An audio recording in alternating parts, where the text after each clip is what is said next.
शांति शांति शांति। योग दर्शन की 105वीं कक्षा, योग दर्शन के तृतीय पाद विभूति पाद का 48वां सूत्र वहां तक पिछली कक्षा में हो गया था। आगे और कुछ सिद्धियों के बारे में देखेंगे। पिछले पाठ में से किन्हीं को कुछ पूछना है तो पूछ सकते हैं। पूछिए। ओम आचार्य जी, सूत्र संख्या 44 जी। इसमें जो पहली पंक्ति है भाष्य की, तत्र पार्थिवाद्याः शब्दादयो विशेषाः सह आकारादि धर्मैः, तो इसमें ये पूछना है कि जो शब्द आदि हैं तो उनका आकार आदि धर्म क्या होगा? उनका अपने अपने जो स्थूल रूप होते हैं उनके लिए यहाँ पर आकार आदि मतलब सबका जो परिमाण होता है अपना अलग अलग तरह तरह का। यानी पृथ्वी का एक अलग तरह का परिमाण होता है, छोटे बड़े तिकोने सब तरह के। जल का एक अलग तरह से परिमाण होता है आकार, यानी वो स्थूल पदार्थों की तरह से तो रहता नहीं है, तरल फैल जाता है या तरंगों वाला रहता है इत्यादि। और अग्नि भी अलग ढंग से आकार प्रकार में दिखती है। वायु का बहना इस रूप में है स्पर्श के अतिरिक्त, और आकाश का अप्रतिघात उस रूप में भी हम ले सकते हैं वहां पर, तो अनावरण वाला इस तरह से है। जो आगे इन्होंने कहा ना द्वितीयम रूपम, नहीं ये तो स्थूल रूप हो गया, ये तो स्वरूप के अंतर्गत आएगा। हाँ, आकार आदि धर्म मतलब ये जो दिखाई देता है, जो हमारे प्रतीत होता है उसको ही लेंगे। परिमाण जो है उनका परिमाण है उसको लेंगे आकार के लिए। आकार मतलब परिमाण। बाकी जो है ये इनका ये तो स्वरूप के अंतर्गत आ जाएगा। वायु जो प्रणामी है और आकाश जो है सर्वतो गति है, ये जो चीजें हैं ये तो वायु प्रणामी ये स्वरूप के अंतर्गत आ जाएंगे। ठीक है, परिमाण को लेंगे।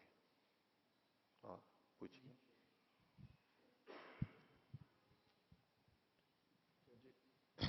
ओम आचार्य जी, इसी विषय पर रोजर पाठांतर मिलता है सहकारादि भेद धर्म ही। मैं इस प्रकार अर्थ समझ रहा था इसका कि अच्छा, ये जो पार्थिवादि जो शब्द है सहकारक होते हैं, सहकारादि धर्म होते सहकार लिखा हुआ है वहां पर। अच्छा, तो सह आकार आदि भी मान करके ही मैंने बोला है, ऐसा ही है। ठीक है, इसका पाठ भेद से फिर उन्होंने अर्थ अलग किया होगा। सहकारी धर्मों के साथ, ऐसा जो उसके साथ साथ जो गौण धर्म है उस तरह से ले सकते हैं, हैं? तो छपने में फिर गलत हो गया। और बोलिए जी। इसी में ये जो आकार आदि है ये तो धर्मों के लिए जी प्रयुक्त हुआ है ना जी। धर्मों के लिए ही हुआ तो है। जी जो सामान्य सामान्य जो धर्म है, जैसे शब्दादि भी धर्म है, पार्थिवाद्या शब्दादयो विशेषा। शब्दादि जो हैं इनके विशेष हैं, और कुछ धर्म होते हैं जो सामान्य होते हैं, सबके हो जाते हैं। जैसे कि संख्या, परिमाण, पृथकत्व, संयोग, विभाग, परत्व, अपरत्व, ये कुछ धर्म हैं यानी गुण हैं जो कि सामान्य रूप से रहते हैं। अब परिमाण है उसमें थोड़ी यूं भिन्नता तो आ जाएगी, लेकिन जैसे शब्द, स्पर्श, रूप, रस, गंध ये विशेष गुण माने गए हैं।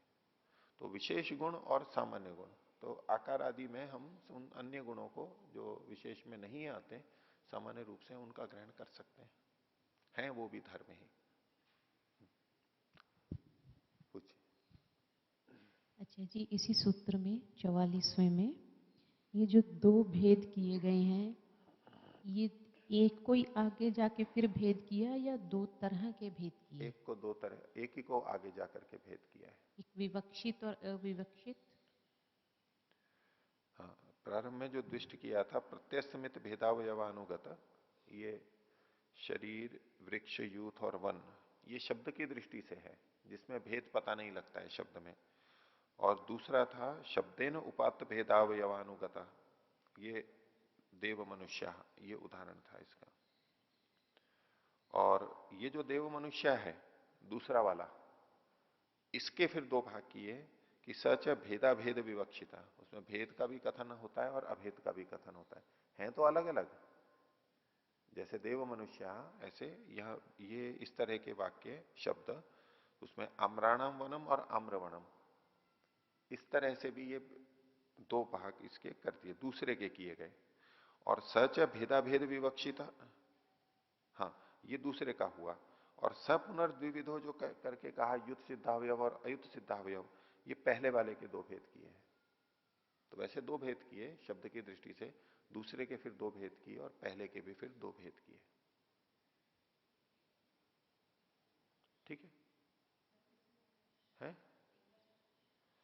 देखिए इन्होंने ऊपर जो कहा था द्विष्ठो ही समूह, सामान्य विशेष समुदायो अत्र द्रव्यम, ये द्रव्य हो गया। और द्विष्ठो ही समूह, समूह दो प्रकार का होता है। उसमें पहला भाग जो बताया प्रत्यस्तमित भेदावयव अनुगतः, जिसमें शब्दों की दृष्टि से उसमें भेद पता नहीं लगता है, छुपा हुआ रहता है। समूह तो है लेकिन शब्द में भेद पता नहीं लगता है। और इसके उदाहरण क्या दिए थे? शरीरम वृक्षो यूथम वनम इति, ये चार उदाहरण दिए थे। अब इन चार उदाहरणों के दो भागों में बांटा गया है। इसमें शरीर और वृक्ष एक प्रकार का है और यूथ और वन एक प्रकार का है ये दोनों प्रत्यस्मित भेदावयवानुगत शब्द की दृष्टि से। लेकिन तत्व की दृष्टि से देखेंगे तो नीचे देखिए सपुनर्द्विविधो, ये दो प्रकार का होता है, युत सिद्धावयवो अयुत सिद्धावयवश्च। और युत सिद्धावयव का उदाहरण क्या दिया? युत सिद्धावयव समूहो वनम संघ इति, वन और संघ। ये जो ऊपर चार दिए थे शरीरम वृक्षो यूथम वनम इति, तो इसमें देखिए वन को ले लिया और यूथम या संघ एक ही बात है। तो प्रत्यस्तमित भेदावयवानुगत जो चार उदाहरण दिए थे उनमें से बाद के जो दो उदाहरण है वो घटेंगे युत सिद्धावयव में, कि जिनके भेद शब्द से तो एक ही लग रहा है लेकिन इसके जो अवयव हैं वो हमें स्पष्ट पृथक पृथक पता लगते हैं, जैसे मन के। हो गया? अब जो शरीर और वृक्ष बचा उसके लिए देखिए आगे कहा अयुत सिद्धावयव संघात। अयुत सिद्धावयव संघात भी होता है। कौन सा? शरीरम वृक्ष है परमाणु रीति, शरीर और वृक्ष वो के वो उदाहरण लिए गए हैं, परमाणु एक अतिरिक्त इन्होंने यहां दिया है। तो जो पहला वाला था द्विष्ठो ही समूह के बाद में जो कहा प्रत्यस्तमित भेदावयवानुगत, इसके दो भेद किए गए थे सपुनर्द्विविधो नीचे। और ऊपर जो शब्देन उपात्त भेदावयवानुगत है ये शाब्दिक दृष्टि से दूसरा था, द्विष्ठ में से ये दूसरा था। और इसके फिर दो भेद किए गए थे सच भेदा भेद विवक्षिता, ये दूसरे के भेद किए गए थे, ऐसा इनका मानना। और कोई? तो आचार्य जी अगर आप उचित समझें तो क्या इसको एक डायग्राम के तौर पर समझा सकेंगे, क्योंकि ये थोड़ा सा मुश्किल हो रहा है समझना, स्वरूप में आकर थोड़ा भ्रम हो जाता है। ये जो भेद बताए गए इसके अंदर, जी जी। हाँ तो इसमें अब तो स्पष्ट हो गया होगा जितनी जो द्रव्य या समूह हम जिनको कहते हैं वो दो प्रकार के होते हैं। पहले इन्होंने कहा सामान्य विशेष समुदायो अत्र द्रव्यम, और द्विष्ठो ही समूह, समूह दो प्रकार का होता है, उसके दो भेद कर लीजिए। ऊपर समूह लिख करके दो रेखाएं कर लीजिए, मस्तिष्क में बना दीजिए चित्र, और नहीं तो कागज पे ले लीजिए। इसमें एक तरफ लिखिए प्रत्यस्तमित भेदावयवानुगत और दूसरी तरफ लिखिए शब्देन उपात्त भेदावयवानुगत, दो भेद हो गए। अब इसमें प्रत्यस्मित भेदावयवानुगत जो है उसमें फिर दो भाग कर दीजिए, दो तीर ले लीजिए, एक युत सिद्धावयव एक अयुत सिद्धावयव। हो गया? और नीचे उनके उदाहरण लिख लीजिए। युत सिद्धावयव का उदाहरण यूथ वन संघ, अयुत सिद्धावयव का उदाहरण शरीर वृक्ष परमाणु, ये एक भाग हो गया। दूसरा जो हमने किया था शब्देन उपात्त भेदावयवानुगत, उसके फिर दो भाग कीजिए, एक है भेद विवक्षित एक है अभेद विवक्षित। भेदाभेद विवक्षित, इसमें भेद और अभेद विवक्षित दो भाग कर लीजिए। भेद विवक्षित का उदाहरण लिख लीजिए, आम्राणाम वनम ब्राह्मणानाम संघ। और अभेद विवक्षित में लिख लीजिए आम्रवणम ब्राह्मण संघ। ठीक है, ऐसे ही भेद हो जाएंगे। कुछ ओम ओम इसी सूत्र में जो स्थूल स्थूल स्वरूप और सूक्ष्म स्वरूप जो आया, इन दोनों में भेद कैसे देखें? स्थूल तो जो हम सामान्य रूप से देखते हैं ना, ये पंचावयव पंच महाभूतों से युक्त पांच भौतिक चीजें, ये स्थूल रूप में हमें दिखाई दे रहा है। और सूक्ष्म तो है वो तन्मात्रा रूप है, वो हमें सीधे नहीं दिखाई देगा, वो परमाणु के रूप में है, सूक्ष्म रूप में। तो इसका स्थूल भूत का जो कारण है पांच तन्मात्रा, उनको यहां सूक्ष्म शब्द से कहा है। ये भेद है बस। उसमें ये इस तरह से प्रकटीकरण नहीं होता है, वहां पर शब्द तन्मात्रा, स्पर्श तन्मात्रा आदि कुछ गुण वहां प्रकट होते हैं और वो शुद्ध रूप में रहते हैं। अब आगे जो ये महाभूत बने वो उनके मिश्रण से बने हैं, ये इनमें प्राधान्य से इसको पृथ्वी महाभूत और जल महाभूत कथन किया जाता है। ये भेद है। और इसमें जाके शब्दादयो विशेषाह कहा, हाँ। तो ये विशेषाह किस दृष्टि से? विशेषा इसलिए कि जो कि जिससे उस वस्तु की मुख्य पहचान होती है, मुख्य पहचान जो होती है वो, तो रूप गुण वो अग्नि की विशेषता है, अग्नि का। और ये वैशेषिक के आधार पर है। वैशेषिक में इसमें आकाश का शब्द गुण विशेष माना गया है, वायु का स्पर्श गुण विशेष माना गया है, अग्नि का रूप गुण, जल का रस गुण नहीं, हाँ जल का रस गुण और पृथ्वी का गंध गुण, ये विशेष रूप से कथन किया जाता है। तो ये विशेष गुण भी हैं और सामान्य गुण भी हैं। सामान्य गुण जो औरों में भी मिल जाते हैं इस दृष्टि से है, ये इनके विशेष गुण हैं। तो ये सामान्य के भी शब्दादि विशेष है और पार्थिव जो स्थूल है उनके भी शब्दादि विशेष है। हाँ, स्थूल में भी ये आएंगे और सूक्ष्म में तो वहां विशेष है ही। ये शब्द तन्मात्रा सूक्ष्म जो है पांच तन्मात्राएं, वहां तो ये विशेष है ही। लेकिन अभी जो यहां पर शब्दादि विशेष कहा जा रहा है, ये स्थूल भूतों के स्तर पर कहा जा रहा है। सूक्ष्म में तो उनके नाम ही वही हैं। वहां भी कोई भी वस्तुएं होती हैं उनमें सामान्य विशेष दोनों होते हैं।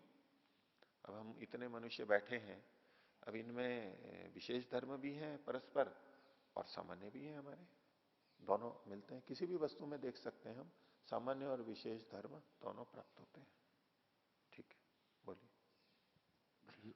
अयुत सिद्धावयव के प्रसंग में एक उदाहरण है, उसे उसमें स्पष्टता नहीं हो रही है कि पहले जो परिणामों वाला जो प्रसंग आया था उसमें मिट्टी को धर्मी कहा था, मतलब द्रव्य के रूप में स्वीकार किया था।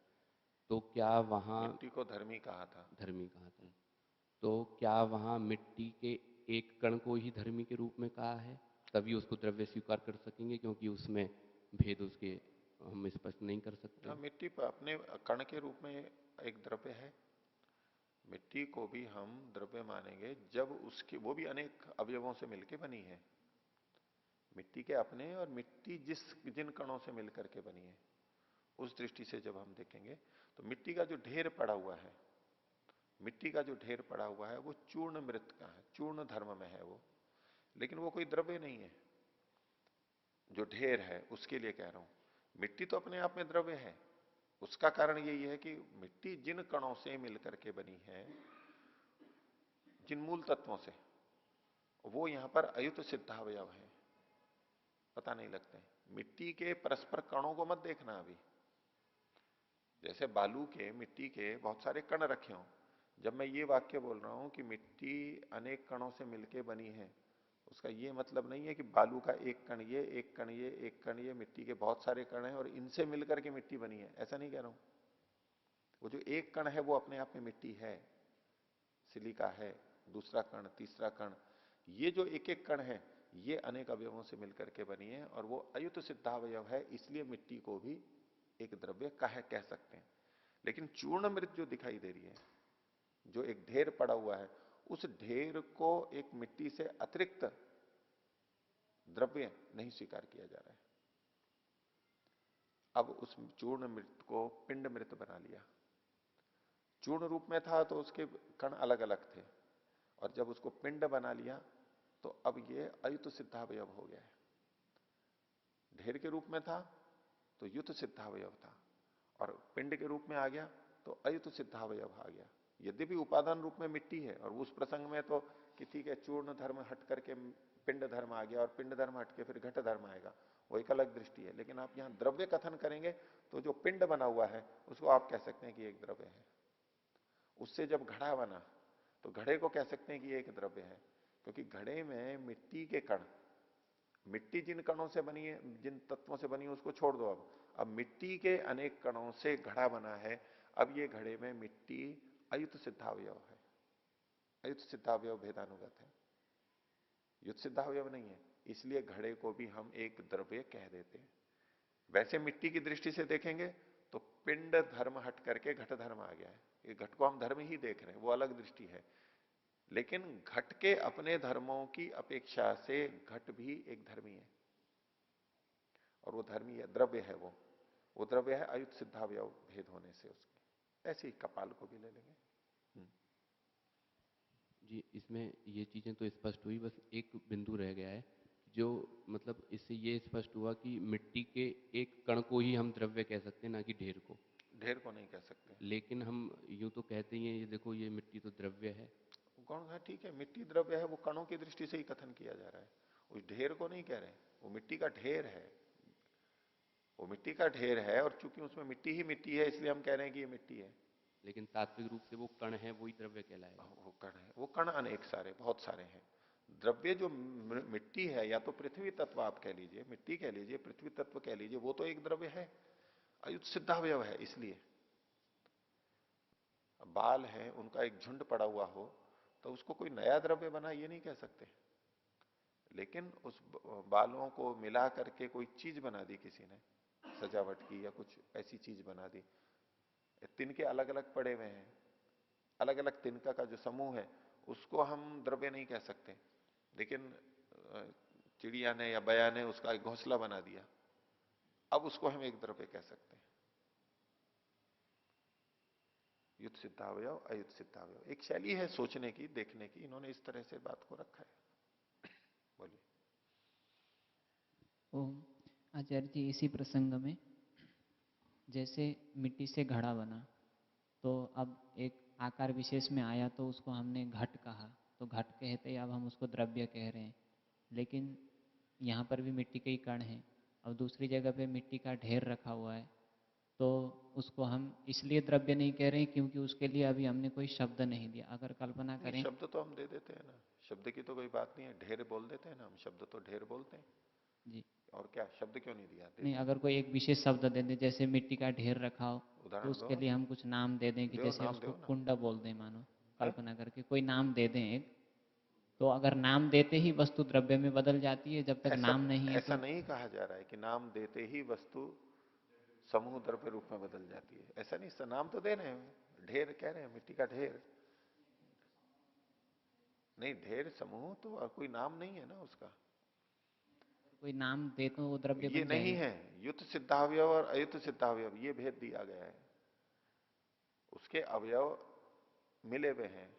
अब मिट्टी के घड़े को जब हम देखते हैं तो हम घड़े को देख रहे हैं वहां पर, यूं तो मिट्टी को भी देख रहे हैं दिखने को, लेकिन अभी प्रधानता किसकी है, घड़े की प्रधानता है वहां पर। और चूंकि मिट्टी जुड़ चुकी है वहां पर, ऐसे अलग अलग नहीं है। ठीक है। तो हाँ। इसी में जी, जैसे अभी घड़ा बनाते समय जो मिट्टी के कण हैं बहुत समीप आ गए हैं, हाँ, अभी ढेर में थोड़े दूर हैं, ये देख रहे हैं, या फिर जुड़े हुए नहीं है वो, तो जैसे घोंसले। पास पास में रखे हुए हैं। तो घोंसले में तो जुड़े हुए हैं वो, केवल पास पास में नहीं रखे हुए हैं, उनका समायोजन व्यूहन किया गया है, विशेष प्रकार का कार्य द्रव्य बन चुका है वो। चटाई बना दी है तिनकों से, वो एक विशेष समायोजन किया गया है। कपड़ा बना दिया है धागों से, एक विशेष समायोजन, उनका गुंथन किया गया है, गूंथा गया है आपस में उनको विशेष प्रकार से। अब यूं तो कपड़े में भी धागा हमारे को अलग अलग दिखाई देता है, लेकिन वस्त्र एक द्रव्य बन गया, आपस में गूंथा गया है, वो व्यूहन है, वो एक कार्य द्रव्य बना है। यूं ही रख दिया है ऐसा नहीं है। मिट्टी के ढेर में कुछ ऐसे विशेष किया जाता है क्या, बट वैसे ही डाल देते हैं। ऊन का या कपास का यूं ढेर बस वैसे ही डाल रखा है, धागों में कपड़ा बनाए वो तो एक विशेष व्यवस्था है वहां पर, नहीं इतने ही अगर अंश में लेना चाहिए। आचार्य जी अगर विशेष व्यवस्थित करके मिट्टी को रखा जाए एक जगह पे और उसके लिए एक उसके अवयव भी तो वहां पर युद्ध सिद्ध दिखाई दे रहे हैं ना, जुड़े हुए नहीं है ना उस तरह से, पास पास में रखे हैं बस, पास पास में रखें, जुड़े नहीं है वैसे, बंधन को प्राप्त नहीं है एक दूसरे से। एक मिट्टी के कण को उठाएंगे तो बाकी सब तो वहीं रह जाएगा, केवल एक ही मिट्टी का कण आएगा। और कपड़े में या घोंसले में आप एक को उठाएंगे तो बाकी भी साथ में आते हैं, संबंध बन गया है वहां पर। उसको एक द्रव्य कहते हैं, हम घोंसला नाम दे देते हैं, एक कार्य द्रव्य है, कुछ चीज बनी है वहां पर। यूं केवल मिट्टी को यूं ही कर दिया और उसको हम वैसे ही, ठीक है नाम तो देते ही हैं, काम तो चलता ही है, पर इनकी जो परिभाषा है वो तो दी है ऐसे ही। पूछिए। सूत्र संख्या 45, जी ततो अणिमादि प्रादुर्भाव। जी तो इसमें जो प्राकाम्य है वो भी इच्छा पूर्ण होती है योगी की। जी भूमि में जल के समान डुबकी लगा सकता है, यानी भूमि उसको कोई बाधा नहीं पहुंचा रही है। जी और इसी में आगे जो ये तद्धर्म अनिभिघातश्च, तो यहाँ पर भी योगी अपना वही कोई भी चीज उसको बाधा नहीं पहुंचा रही, पांचों भूत उसको बाधा नहीं पहुंचाते हैं। तो ये अनिभिघातश्च कहाँ कैसे लग रहा है और प्राकम्य से किस तरह से अलग इसको समझें? हाँ, इसीलिए तो वो प्राकाश्य वाली बात आई थी, उनकी यही आपत्ति थी, जो प्राकाश्य प्राकाम्य की जगह प्राकाश्य का बात रखी थी, उसमें उनका तो एक तर्क यही था कि ये तो एक ही बातें दिख रही हैं, एक ही बातें दिख रही हैं। इसमें भिन्नता इस रूप में देखेंगे कि प्राकाम्य में तो इच्छा का अनभिघात है, हमने ऐसी इच्छा की है और वो उसका आघात नहीं हो रहा है। हमारी इच्छा हुई कि हम निकल के चले जाएं, ठीक है हमने ऐसा किया और हो गया, मुख्यता यहां पर इच्छा के अनभिघात की है। दूसरा वाला जो है तद्धर्म अनभिघात, उसमें हम इच्छा करें या ना करें वो अभिघात नहीं करेगा, बस इस रूप में यहां पर कथन किया।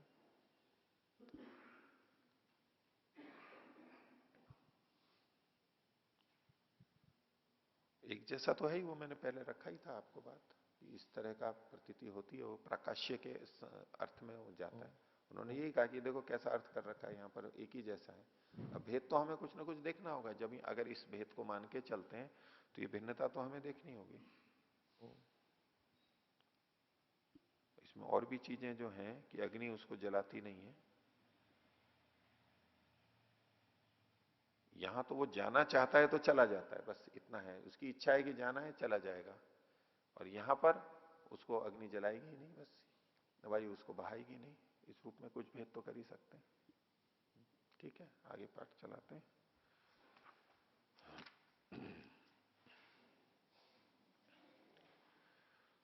तो योग दर्शन के तृतीय पाठ विभूति पाठ, उसका 49वां सूत्र।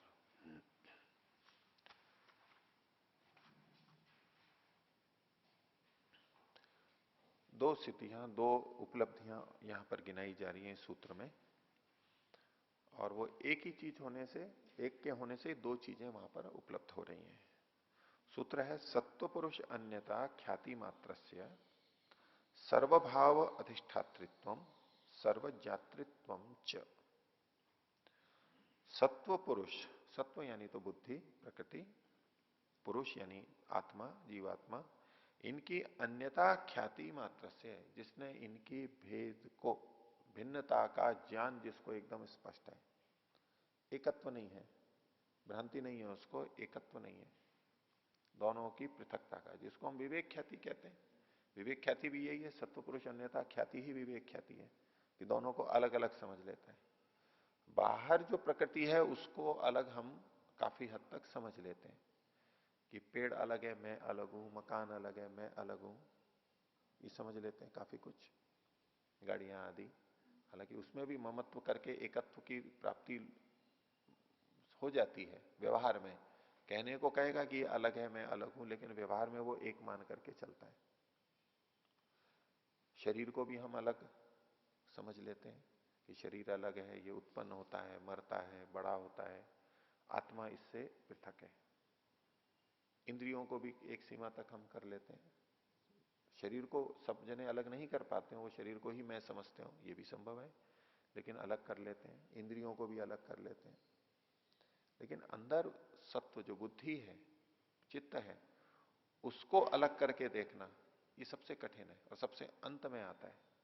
ये आत्मा के निकटतम चीज है जिसकी भिन्नता हमें करनी है। जो उसको भिन्न कर लेता है तो बाकी चीजों को तो वो भिन्न आसान से कर ही लेता है, करके ही वहां पर उसको भी भिन्न समझ पाता है। तो इसलिए इसको जब जब ये बातें आती हैं तो सत्पुरुष अन्यथा ख्याति की बात करते हैं। अंतिम जो चीज है बुद्धि को मैं समझ लेना, वो इसका नहीं रहता है। तो जब सत्व पुरुष की अन्यथा ख्याति हो जाती है, भिन्न रूप से बोध हो जाता है उसको, मात्र वही शुद्ध स्थिति रहती है, मिलावट बिल्कुल नहीं रहती है, उस समय में दो सिद्धियां आती हैं। पहली कहा सर्वभाव अधिष्ठातृत्व, जितनी भी वस्तुएं हैं उनका अधिष्ठातृत्व यानी स्वामित्व वहां पर आ जाता है। जो कार्य द्रव्य है उस पर उसका नियंत्रण आ जाता है, स्वामित्व।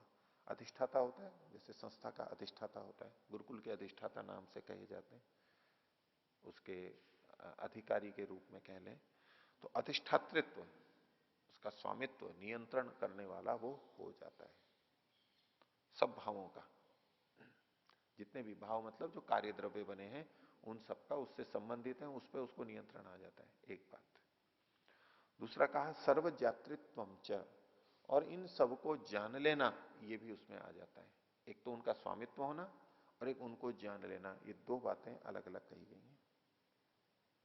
भाष्य देखिए, निर्धूत रजस्तमोमलस्य बुद्धि सत्वस्य परे वैशारद्ये परस्याम वशीकार संज्ञायाम वर्तमानस्य सत्वपुरुष अन्यता ख्याति मात्र रूप प्रतिष्ठस्य सर्वभाव अधिष्ठातृत्वम। तो सूत्र में तो कहा गया था सत्वपुरुष अन्यता ख्याति मात्रस्य, तो इसको इन्होंने क्या कहा, सत्वपुरुष अन्यता ख्याति मात्र रूप प्रतिष्ठस्य। और कैसे होगा ये, तो उसके लिए वाक्य की रचना प्रारंभ से की देखिए। निर्धूत रजस्तमोमलस्य बुद्धि सत्वस्य, बुद्धि सत्व की, कैसा बुद्धि सत्व, जिसमें रज और तम रूपी मल उड़ा दिया गया है, यानी है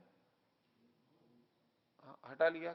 जैसे कि हम कपड़े पर धूल होने पर उसको कपकपाते हैं, झाड़ते हैं, विधूनन करते हैं, यूं झड़काते हैं, और उससे वो मल हट जाता है, धूल धूल है, तिनके हैं, वो झड़ जाते हैं, हट जाते हैं। तो जैसे कि बुद्धि को झाड़ दिया हो, ऐसी बुद्धि जिससे रज और तम झड़ चुके हो, हट चुके हो, ऐसे। तो निर्धूत रजस्तमो मल से बुद्धि सत्व से, जिसकी ये धूली हट चुकी है, ऐसा उस सत्व के परे वैशारद्य, पर वैशारद्य की स्थिति में, पर शुद्धता की दृष्टि में, वैशारद्य मतलब यहां पर शुद्धता है, कुशलता है। परस्याम वशीकार संज्ञाम, पर वाली वशीकार संज्ञा। वशीकार संज्ञा एक शब्द आया था अपर वैराग्य में, दृष्टानुश्रविक विषय वितृष्ण से वशीकार संज्ञा वैराग्यम। एक तो ये वशीकार है, ये अपर वैराग्य है।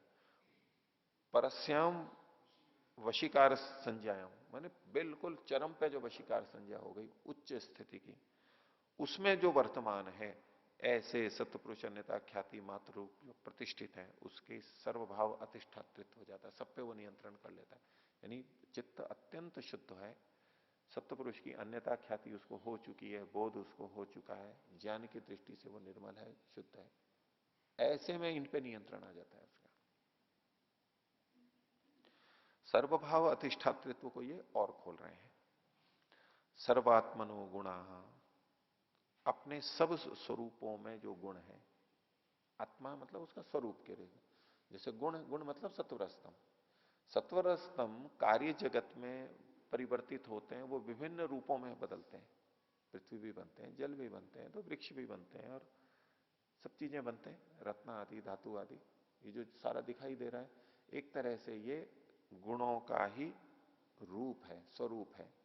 तो सर्वात्मनो गुण, हाँ, अपने विभिन्न रूपों वाले जो गुण हैं, उन गुणों का, वो किस तरह के हैं सब रूप में, उसको दो भागों में बांट दिया इन्होंने।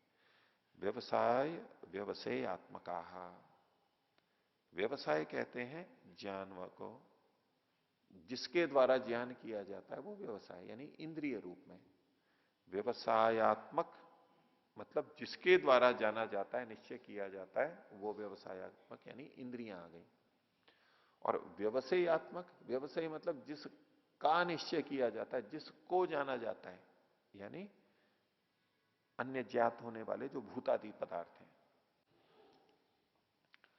भूतेन्द्रियात्मकम भोगाप वर्गार्थम दृश्यम। ये जो भूतेन्द्रियात्मक दो भेद कर किए थे सृष्टि के पूरे के, एक भूतात्मक है और एक इंद्रियात्मक है।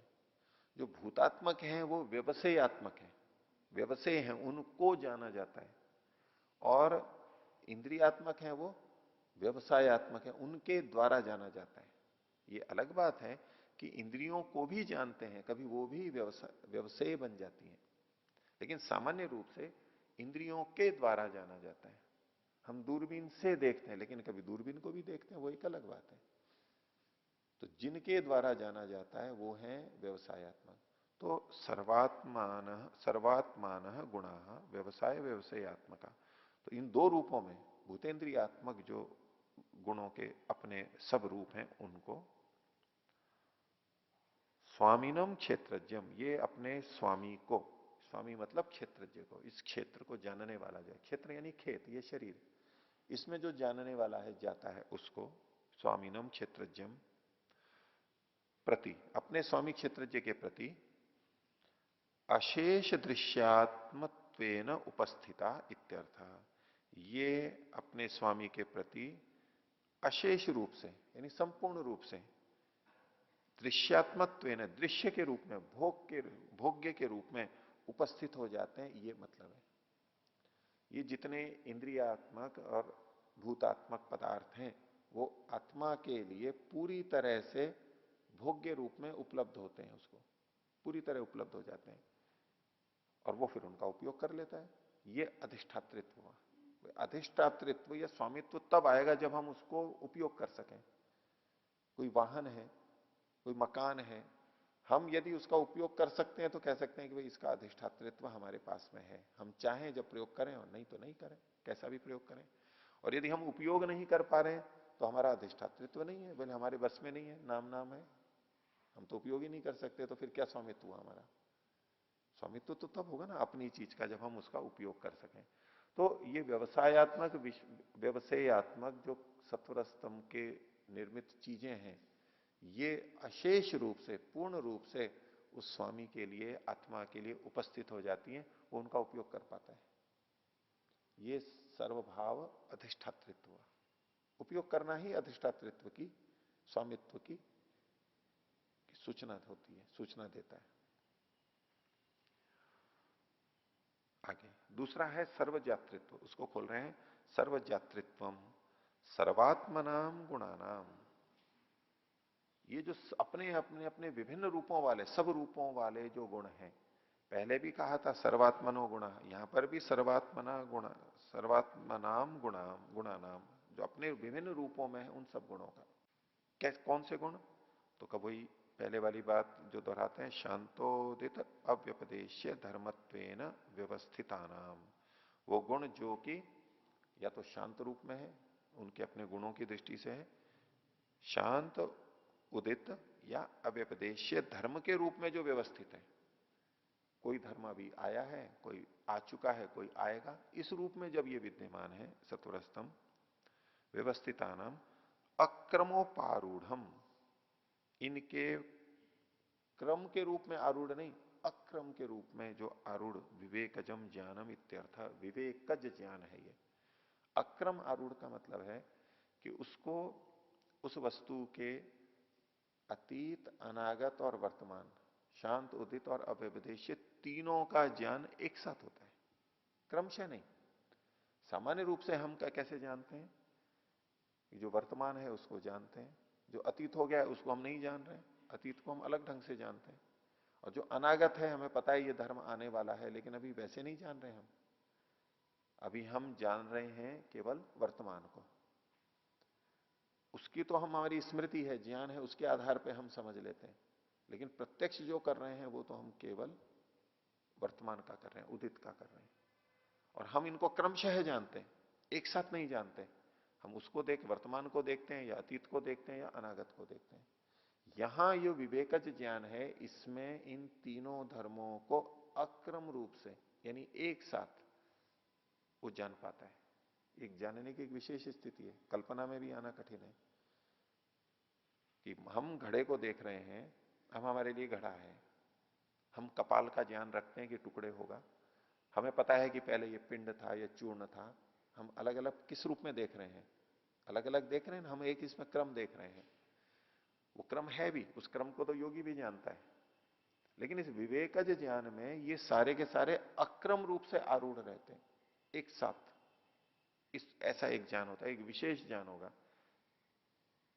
हमारे पास इसका उदाहरण नहीं है कि हम कैसे देखें कि वे तीनों बाकी जो यानी शांत उदित अव्यपदेश्य हैं वो एक साथ कैसे आरूढ़ होंगे, इसके लिए उदाहरण नहीं बनेगा हमारे लिए। परमात्मा की दृष्टि से कह सकते हैं, परमात्मा कैसे किस रूप में जानता है वस्तु को, अक्रम रूप में, सारे उसको एक साथ उपस्थित है। ऐसा इसको योगी को भी होने लग जाता है, इसको विवेकज ज्ञान का, आगे भी इस बात को कहेंगे। तो व्यवस्थितानाम अक्रमोपारूढ़ विवेकजम ज्ञानम इत्यर्थ, ये सर्वजातृत्व की बात है। हम क्रम रूप से अगर इन धर्मों को जान रहे हैं तो इसको ये सर्वजातृत्व नहीं कह रहे। वैसे तो सारे को जान रहे हैं हम, लेकिन ये अलग स्तर का सर्वजातृत्व है। और अक्रम रूप से जब जान रहे हैं ये अलग तरह का सर्वजातृत्व है, ये उसकी बात कर रहे हैं विवेक ज्ञान की। इति एषा विशोका नाम सिद्धिर याम प्राप्य योगी सर्वज्ञ क्षीण क्लेश बंधनों वशी विहरति। ये जो है विशोका नाम की सिद्धि है। विशोका व ज्योतिषमती एक वहां पर भी आया था। तो ये जो पीछे कही गई थी, यानी दोनों, इसमें सर्वभाव अधिष्ठातृत्व और सर्वजातृत्व दोनों को लेते हैं। कुछ टीकाकार केवल सर्वजातृत्व को यहां पर लेते हैं, कुछ दोनों को लेते हैं। ये विशोका नाम की सिद्धि है, याम प्राप्य, जिसको प्राप्त करके योगी सर्वज्ञ है, सर्वज्ञ होता हुआ, क्षीण क्लेश बंधन, जिसके क्लेश क्षीण हो गए, क्लेश रूपी बंधन जिसके क्षीण हो गए ऐसा, और वशी, वो इनको वश में रख करके, स्वयं अपने आप में वश में रह करके और दूसरे की इन वस्तुओं को वश में रख करके, वश में करने वाला विहरति, इस संसार में विचरण करता है, वश में रखते हुए विचरण करता है। सर्वज्ञ है और वश पूर्वक, जितना सेवन करना है, जैसा करना है, जिस रूप में करना है, वो करते हुए वशी विहरति, अपने आप में वशी होकर के विहरण करता है। तो ये एक सिद्धि आते आते ये सबसे ऊंची सिद्धि बताई गई है। जिस तरह से ये कथन किया गया, ये एक ऊंची सिद्धि आई है। पीछे भूत जय था, फिर इंद्रिय जय था, और इंद्रिय जय के बाद में ये जो सत्पुरुष अन्यता ख्याति है, ये और भी ऊंची हो गई। अब यहां तक तो सिद्धि की बात थी, अब इससे भी जो ऊपर उड़ जाता है, ये अपने आप में बहुत बड़ी सिद्धियां हैं, लेकिन इससे भी जो ऊपर उड़ जाता है उसको भी यहां पर संकेत किया। 50वां सूत्र देखिए, कहते हैं तद वैराग्यादपि दोष बीज क्षय कैवल्यम। कैवल्य कैसे होगा? तो तद वैराग्याद, ये जो पीछे था सर्वभाव अधिष्ठातृत्व और सर्वजातृत्व अथवा अन्य भी चीजें ले लीजिए, उससे भी जिसको वैराग्य हो गया है, ये तो बहुत आकर्षक चीजें हैं। इनमें से एक एक छोटी छोटी सिद्धि आ जाए तो भी व्यक्ति कितना प्रसिद्ध हो जाए, धन यश सब कितना मिल जाए, वो अपने आप को पता नहीं कितना बड़ा कर सकता है, क्योंकि औरों में तो मिलती नहीं है। लेकिन ये सारी भी आ जाए तो भी अब उस योगी का दिमाग ये काम कर रहा है, बुद्धि ये काम कर रही है कि ये भी अलग है, ये भी त्याज्य है, उससे भी वैराग्य को प्राप्त हो रहा है। तो तद वैराग्यादपि, उस पर वैराग्य करके दोष बीज क्षय, दोष है, दोष के जो बीज हैं, बंधन का जो कारण है, दुख का जो कारण है, उसका भी क्षय होने पर, यानी संस्कार दग्ध बीज होने पर, क्षय का मतलब है दग्धे, जल जाने पर, कैवल्यम, अब कैवल्य होता है। अर्थात अगर इन सिद्धियों से वैराग्य नहीं हुआ है किसी को, तो मुक्ति नहीं हो सकती है, इन सिद्धियों में ही वो रह जाएगा। वैसे बहुत बड़ा होगा, वह भी बहुत योग्य, लोग भी मानेंगे उसको, लेकिन मुक्ति नहीं होगी उसकी, उसके लिए इनसे भी वैराग्य करना होगा। तद वैराग्यादपि दोष बीज क्षय कैवल्यम। और इनसे वैराग्य नहीं हो रहा है, इसका मतलब है कि अभी क्लेश बाकी है। वो क्लेश इस रूप में, अविद्या इस रूप में कि इनको भी वो लक्ष्य के रूप में मान के चल रहा है, जैसे कि इससे मेरे को सब कुछ हो जाएगा, कृतकृत्यता हो जाएगी, ऐसा मान के चल रहा है। यही अविद्या है, क्योंकि यहां पर पूर्ण दुख की निवृत्ति नहीं हो सकती। कितनी भी सिद्धियां हो, शरीर तो रहेगा ही, बंधन तो रहेगा ही, वो तो बाधाएं रहेंगी, त्रिविध ताप तो आएंगे ही, आध्यात्मिक, आदि भौतिक, आदि दैविक, जितने जितने हो सकते हैं, कुछ ना कुछ तो आएंगे उसके पास भी। तो ये अविद्या है कि वो इसी को सबसे श्रेष्ठ मान लेता है। अब जब उसको वैराग्य होता है तो कैवल्य की प्राप्ति होती है। भाष्यकार ने इसको खोला है, यदा अस्य एवं भवति, जब इसका, योगी का ये हो जाता है, क्या?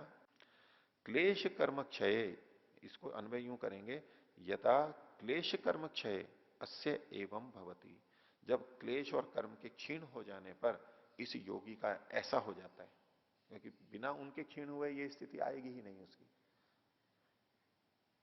तो सत्वस्य अयम विवेक प्रत्ययो धर्म, तो ये जो विवेक प्रत्यय है, विवेक ज्ञान है, ये सत्व का धर्म है, यानी बुद्धि का धर्म है, जड़ प्रकृति का धर्म है जो विवेक है। और सत्वम च हे प्यक्षे न्यस्तम, और सत्व को, बुद्धि तत्व को तो हे कोटि में रख रखा है उसने, क्योंकि वो भी प्रकृति से बना हुआ है, वो भी एक कार्य द्रव्य है, उसको हे कोटि के अंदर रखा है, ये हे है, त्याज्य है। तो विवेक रह रहा है बुद्धि के अंदर, और बुद्धि को उसने हे कोटि में रखा है, तो जो उसमें स्थित विवेक है वो भी तो हे कोटि में चला गया। और ये जो विवेक का ज्ञान हो रहा है ये भी तो हे कोटि में चला गया, उसमें होने वाली सिद्धियां भी तो हे कोटि में चली गई।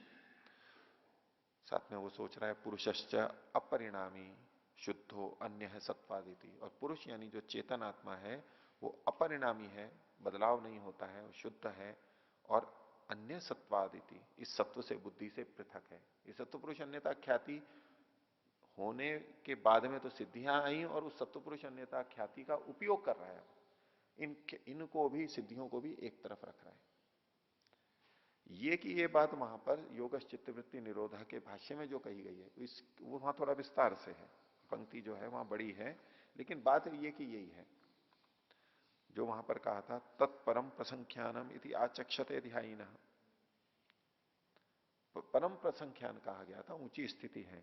और कैसे? चिति शक्ति अपरिणामिनी अप्रतिसंक्रमा दर्शित विषया शुद्धा च अनंता च, और सत्व गुणात्मिका चेयम अतो विपरीता विवेक ख्याति रीति, ये उससे भिन्न है।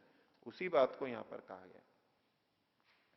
आगे दोष विचिक्षय सूत्र में जो कहा, एवं अस्य ततो विरज्यमानस्य, इस प्रकार उससे, इस विवेकज ज्ञान से, इन सिद्धियों से भी जो विरक्त हो रहा है उसके, यानी क्लेश बीजानी, जो उसके क्लेश के, दुख के, अविद्या के जो बीज थे सूक्ष्म रूप में, संस्कार रूप में, वो दग्धशाली बीज कल्पानी, भुने हुए चावल के बीजों के समान, अप्रसव समर्थानी, जो कि अंकुरित नहीं हो सकते, यानी वृत्ति के रूप में नहीं आ सकते, ऐसे तानी सह मनसा प्रत्यस्तम गच्छन्ति, वो मन के साथ में नाश को प्राप्त हो जाते हैं। दग्ध बीज हो गए, लेकिन दग्ध बीज अवस्था में भी हैं तो सही, और वो नाश को प्राप्त होंगे मन के साथ साथ। जैसे मन का प्रतिप्रसव होगा, यानी वो प्रलय को प्राप्त होगा, मुक्ति के में जाने के बाद, जाने के समय शरीर को छोड़ा, तो उसके साथ साथ ये चले जाएंगे।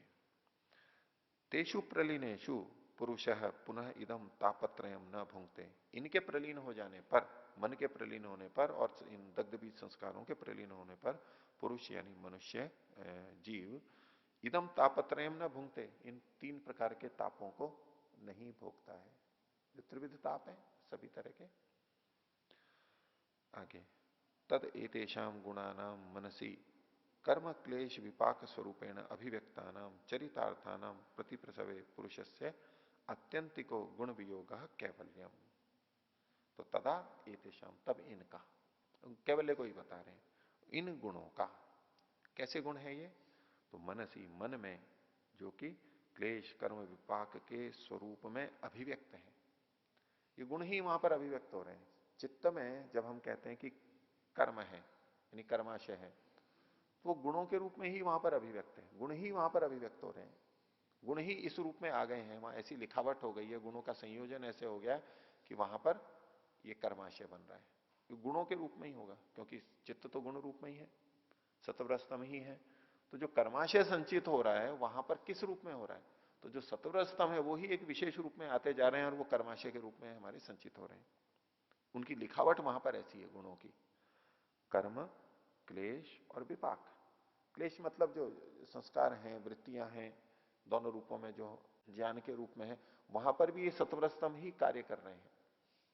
और जो विपाक होगा, यानी इनका फल मिलेगा, सुख या दुख की अनुभूति जब हम करेंगे, अनुकूलता प्रतिकूलता अनुभव करेंगे, वहां भी सत्वर स्तंभ ही कार्य कर रहे हैं, ऊंचे नीचे हो रहे हैं। तो तद एतेषाम गुणानाम, इन गुणों का, कैसे गुण? जो कि मनसी, मन में, कर्म, क्लेश, विपाक स्वरूपेण अभिव्यक्ता नाम, सत्वर स्तंभ इस रूपों में है, वहां पर अभिव्यक्त होते हैं, इस रूप में वहां पर प्रकट होकर के आ जाते हैं।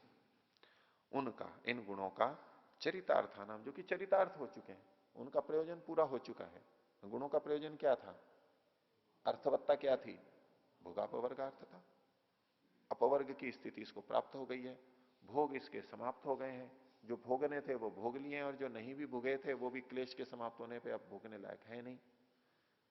तो ये गुण चरितार्थ हो चुके हैं। ये गुण कार्य रूप में जिस कारण से आए थे, जिस लिए आए थे, वो प्रयोजन पूर्ण हो गया, तो ये चरितार्थ हो चुके हैं, कृतकृत्य हो चुके हैं। चरितार्था नाम प्रतिप्रसव है, इनका जब फिर प्रतिप्रसव हो जाता है, यानी अपने कारण में विलीन हो जाते हैं।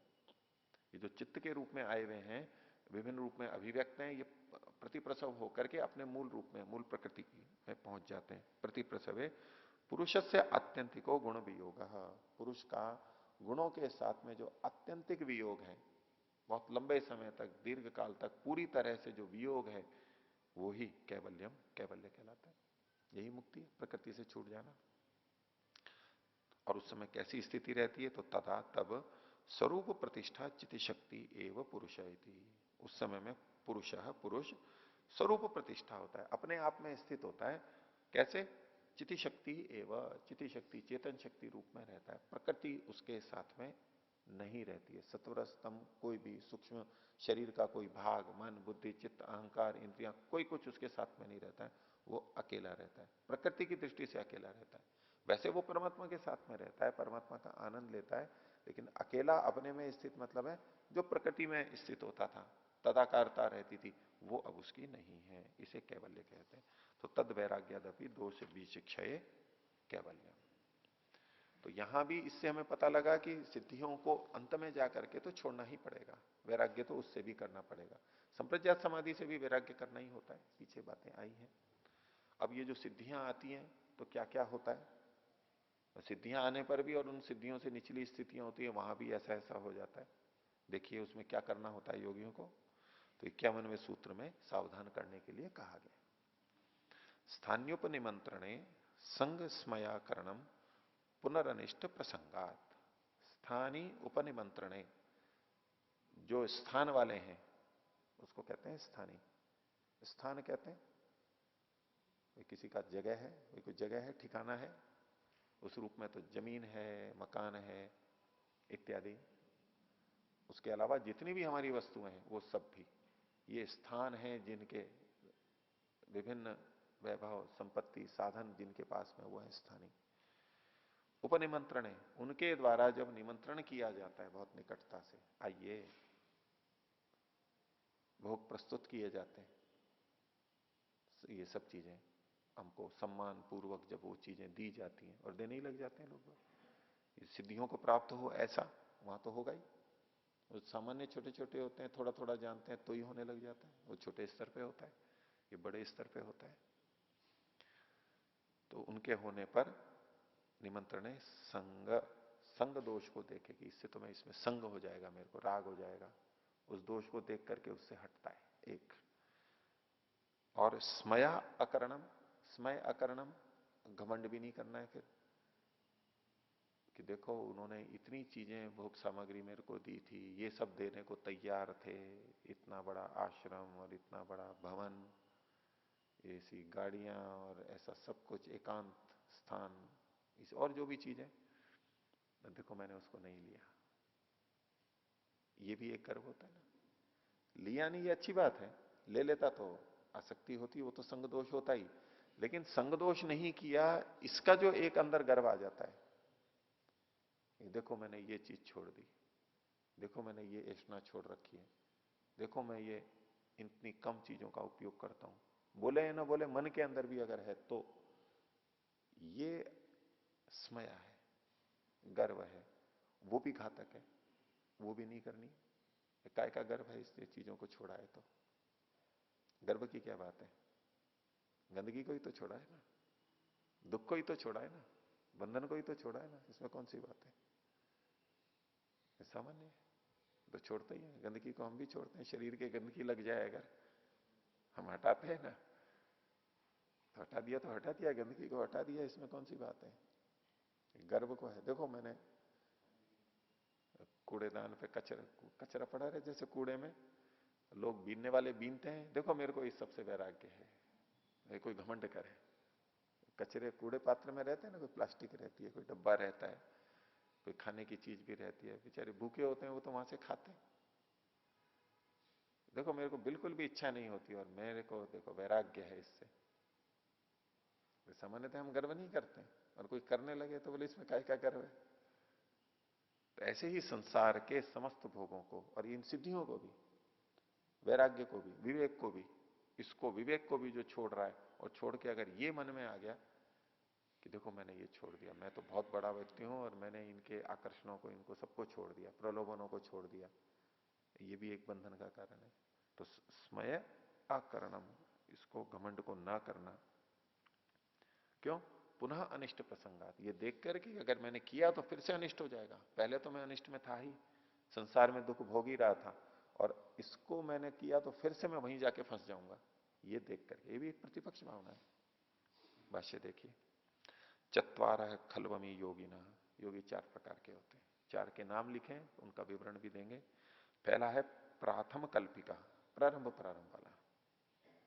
ये प्रारंभ वाला भी योगी बहुत ऊंचा है।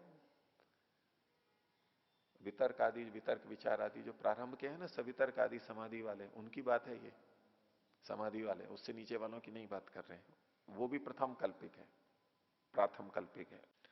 दूसरा मधु भूमिक है, तीसरा प्रज्ञा ज्योति है, और चौथा अतिक्रांत भावनीय, ये है। ये नाम दिए हैं, इनका थोड़ा वर्णन आगे दे रहे हैं। तत्र अभ्यासी प्रवृत्त मात्र ज्योति प्रथमा, जो अभी अभ्यास कर रहा है और जिसमें ज्योति अभी प्रवृत्त मात्र हुई है, थोड़ी थोड़ी सी आने लगी है, उसको समाधि थोड़ी थोड़ी लगने लगी है, वो है प्रथमा, ये पहला वाला है। मधु प्रतीक भूमिका जो कहा गया था, वो कहा ऋतंभर प्रज्ञो द्वितीय, जिसको ऋतंभरा प्रज्ञा की प्राप्त हो गई है वो द्वितीय है। वहां ऋतंभरा प्रज्ञा कहा, निर्विचार वैशारद्य अध्यात्म प्रसाद, ऋतंभरा तत्र प्रज्ञा, यानी निर्विचार में जाके संप्रज्ञात समाधि में भी ऊंची स्थिति में ऋतंभरा प्रज्ञा आई है, उसको यहां पर दूसरे स्थान पर रखा है नीचे से।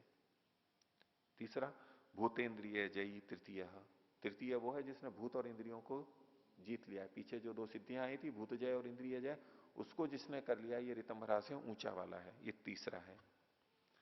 और चौथा सर्वेशु भावितेशु भावनीयेशु कृत रक्षाबंध कर्तव्य साधनाधिमान, नहीं ये तीसरा ही है, ये तीसरा ही है। हाँ, इसमें भूतेन्द्रिय जयी जो है वो कैसा है, तो सर्वेशु भावितेशु कृत रक्षा बंधा, अन्वय ऐसे देखिए, देखो यहां 2 शब्द हैं, भावितेशु और भावनीयेशु, और आगे हैं कृत रक्षा बंधा और कर्तव्य साधनादिमान, इनको यथाक्रम लगाएंगे। भावितेशु कृत रक्षा बंधा और भावनीयेशु कर्तव्य साधनादिमान।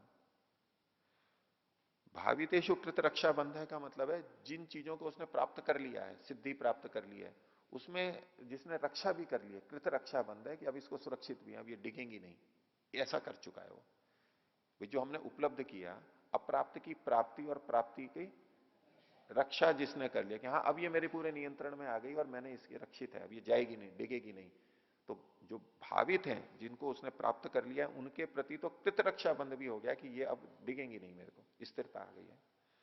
और भावनीयेशु, जिनको अभी उसे करना है भविष्य में, अभी प्राप्त नहीं किया है, उनके प्रति कर्तव्य साधनादिमान, जो उसमें क्या क्या करना है, कौन कौन से साधन होने चाहिए, वो उसके पास आ चुके हैं, उन साधनों को वो कर रहा है, और साधन आ चुके हैं, नियंत्रण में अभी प्राप्त नहीं किया है, लेकिन करने की स्थिति है कि हाँ अब मैं इसको कर रहा हूं और मैं कर लूंगा आगे धीरे धीरे ये। तो ऐसा जो है ये तृतीय हो गया। चौथा चतुर्थो यस्तु अतिक्रांत भावनीय, जिसने अतिक्रांत भावनीय की भावनियों से परे चला गया कि अब कुछ करना शेष है, ऐसा उसके पास नहीं बचा है, जो करना था वो कर लिया है, कृतकृत्य हो चुका है, भावनीय कुछ भी नहीं है। जैसे पीछे था ना, भावितेषु भावनीयेषु, भविष्य में जिनको उसको अभी प्राप्त करना है, तो अतिक्रांत भावनीय, भावनीय तस्य, उसका तो केवल एक ही चीज बचती है प्रयोजन, चित्त प्रतिसर्गा एको अर्थ।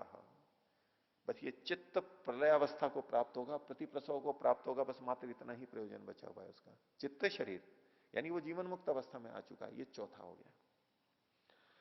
एक और था सप्त विधा अस्य प्रांत भूमि प्रज्ञा, ये जो चौथा है ऐसी स्थिति में, तो प्रांत भूमि प्रज्ञा 7 प्रकार, तो वहां पीछे भी आ चुका है। तस्य सप्तधा प्रांत भूमि प्रज्ञा, ये जो सारी चीजें थी, ये जीवन मुक्त बिल्कुल अंतिम स्थिति में कि जो पाना था वो पा लिया, और ऐसा ऐसा है। तो ये 4 प्रकार के योगी बताए इन सब के लिए। तो अब इसमें भी ये कह रहे हैं तत्र मधुमतिम भूमिम साक्षात कुर्वतो ब्राह्मणस्य, जो मधुमती भूमि का साक्षात्कार कर रहा है, प्राथम कल्पिक नहीं, मधुभूमि यानी तो दूसरे वाला, प्रथम को नहीं लिखा इन्होंने, उसको भी छोड़ दिया। उस मधुभूमि मधुमती भूमि को जो प्राप्त कर रहा है, इसमें वैसे दृष्टि भेद है। एक इसमें जो प्रज्ञा ज्योति है, इसको कोई लोग मधुमती कहते हैं, कुछ लोग मधुभूमि को मधुमती कहते हैं, जो भी है। तो तत्र मधुमती भूमि साक्षात कुर्वतो ब्राह्मणस्य स्थानीनो देवा, वहां जो स्थान के देव हैं, यानी उन स्थान वाले जो देव हैं, वो लोग सत्व शुद्धिम अनुपश्यतः, उसके सत्व की शुद्ध विशुद्धि को देखते हुए, सत्व विशुद्धिम अनुपश्यतः, इसका सत्व तो बिल्कुल शुद्ध हो चुका है, बहुत ऊंची स्थिति में हो गया है। तो स्थान ही उपनिमंत्रयन्ते, अपने स्थानों से साधनों से जो भी सुख सुविधाएं उनको दिखाते हुए उनको आमंत्रित करते हैं, अपने यहां बुलाना चाहते हैं, आओ हमारे पास में, हमारे पास में रहो। वो क्या कहते हैं, वो तो आमंत्रण कैसे देते हैं वो आगे देखेंगे। तो इस तरह की बातें, ये केवल उन्हीं के लिए नहीं है, ये तो कहा तो उन्हीं के लिए जा रहा है, उन बड़े योगियों के लिए जिन्होंने सिद्धियों की प्राप्ति की है, लेकिन सामान्य व्यक्ति के लिए भी ये चीजें घटती हैं। जो योगाभ्यासी साधक है, उसकी अपनी योग्यता के अनुरूप लोग बाग उसको कुछ देंगे, उसको अपने यहाँ बुलाएंगे, सुविधाएं देंगे, उस चक्कर में नहीं फंसना है, ये सावधानी यहाँ पर बताई जा रही है। तो आज का पाठ इतना ही रखते हैं। प्रणव ध्वनि।